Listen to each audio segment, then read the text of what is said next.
Hi there and welcome to this lesson on team and work performance.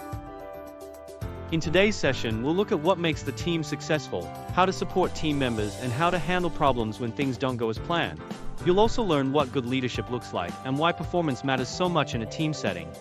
Let's get started. Working in a team isn't always easy, and that's okay. Every team runs into problems sometimes. In fact, facing issues is a normal and healthy part of team development. However, here's the key. Leaders need to identify these issues early and address them before they escalate. When problems are managed quickly, the team can keep performing well and stay on track. There are many things that can affect how well a team works. First, we need to look at how big the team is. Is it too big or too small? Next, we think about how the work is organized. Is it clear? Is it fair? It also helps if the team has some freedom to make choices and solve problems on their own. Training is very important too. When team members have the right skills, they can support each other and do better work. And finally, a team also needs good connections with people outside the team, such as customers or other departments. Now let's look at a few more things that affect team performance. Having a clear limit on group size helps avoid confusion or wasted effort. Teams also need the right tools and the authority to make decisions and achieve goals.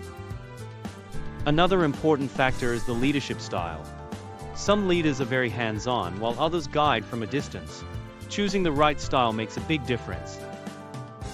And finally, the workplace culture matters a lot.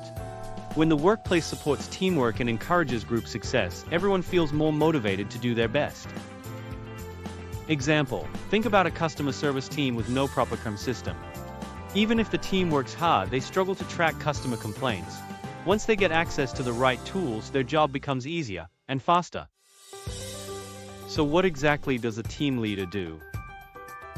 A team leader isn't just someone who gives orders. They're there to help solve problems when things go wrong and make sure the team works well together.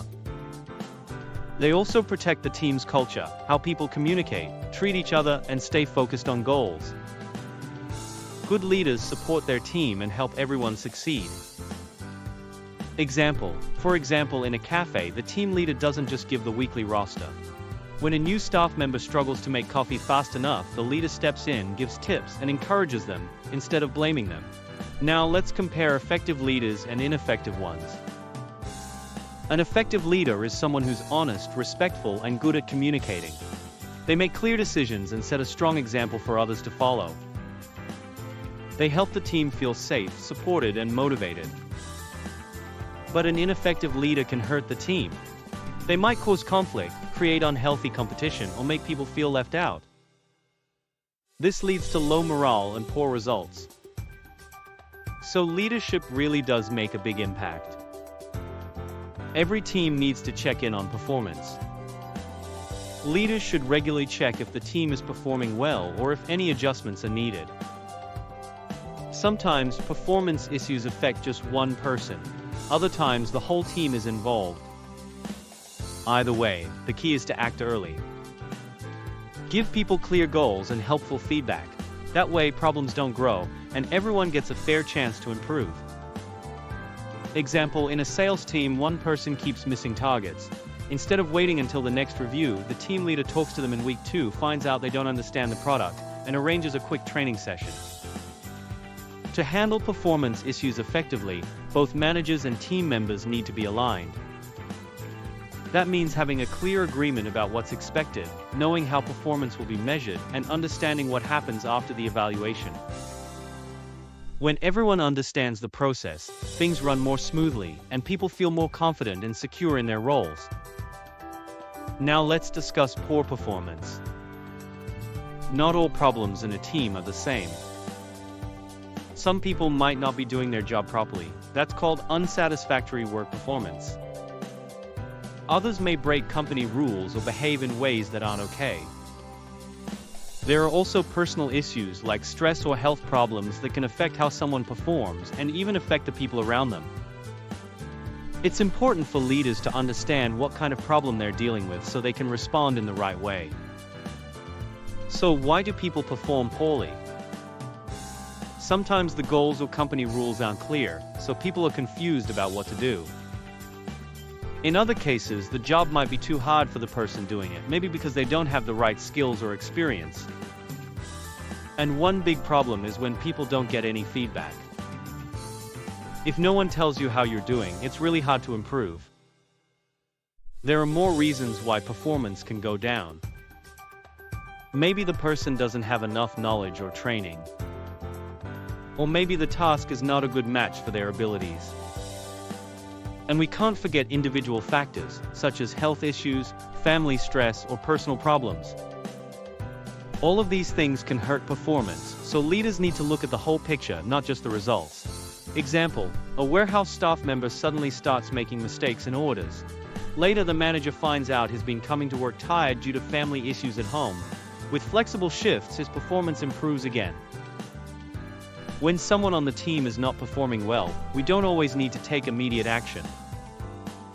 Sometimes, a friendly talk, called performance counseling, can really help.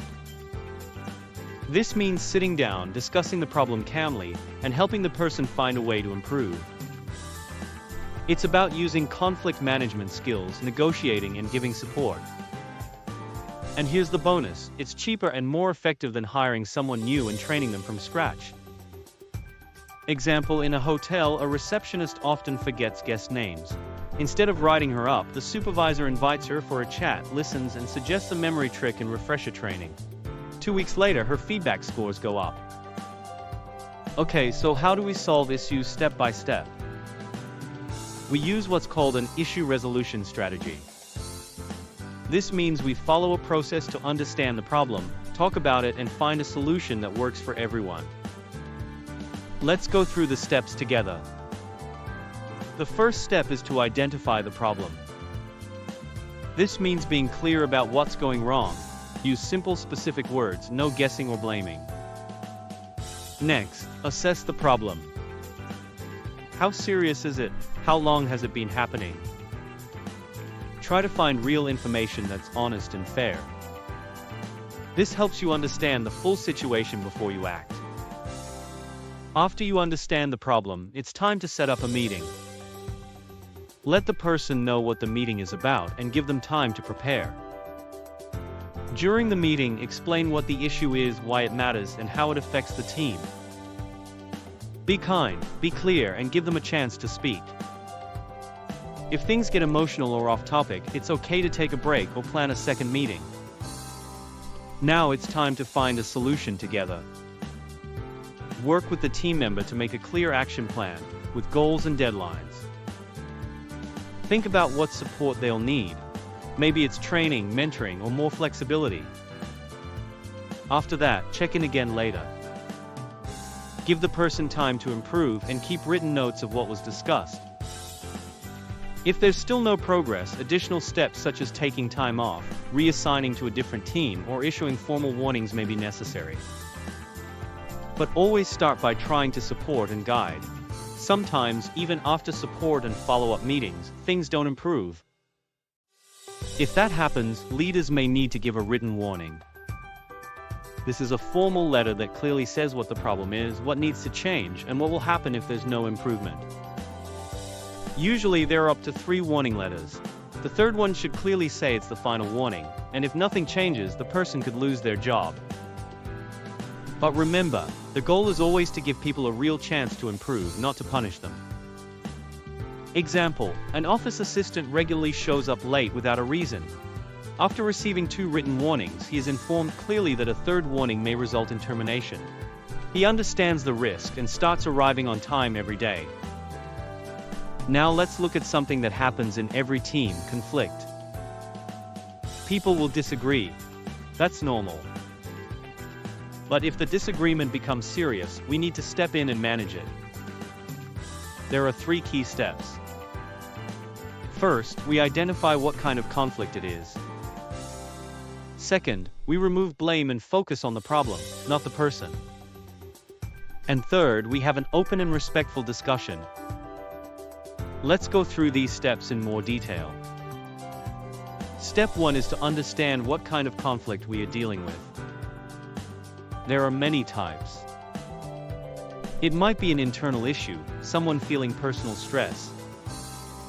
It could be between two team members. Or maybe one person is struggling with the entire team. Sometimes it's even between different teams or with someone outside the team. Knowing the type of conflict helps us choose the best way to fix it. Step 2 is to depersonalize the conflict. This means we don't attack the person, we focus on the issue. We start by saying clearly, yes, this conflict exists. Then, we remind the team to follow some basic ground rules. It's important to listen to everyone's point of view. We don't pick sides. Instead, we look for a solution that works for all. While the team is trying to solve the problem, we help both sides explain what they really need. We look for areas where people agree. These common ground points can help bring the team back together. Once we find some agreement, we start building an action plan to move forward. Now it's time to talk openly. Each person should be allowed to share their opinion, briefly and respectfully. It's helpful to have someone neutral in the room to keep things calm. Together, we look at what people agree on and where they disagree. If needed, ask each side to adjust their thinking a little. If no agreement can be reached, ask, can we at least accept the team's final decision? Sometimes just agreeing to move forward is enough to rebuild trust. Example, two designers disagree on how to present a client's ad. The team leader lets each one speak, and a third team member helps find a mix of both ideas. The final result is even better than the original plan. Well done, you've reached the end of this session on team and work performance. Today, you've learned how to support a team, how to deal with performance issues, and how to manage conflict calmly and fairly. Strong teams don't happen by accident, they need care, communication, and leadership. Thanks for joining this lesson. We hope it helps you build better teams in your workplace. We've also seen how real-life examples from cafes to design teams show us that good leadership and early support make all the difference.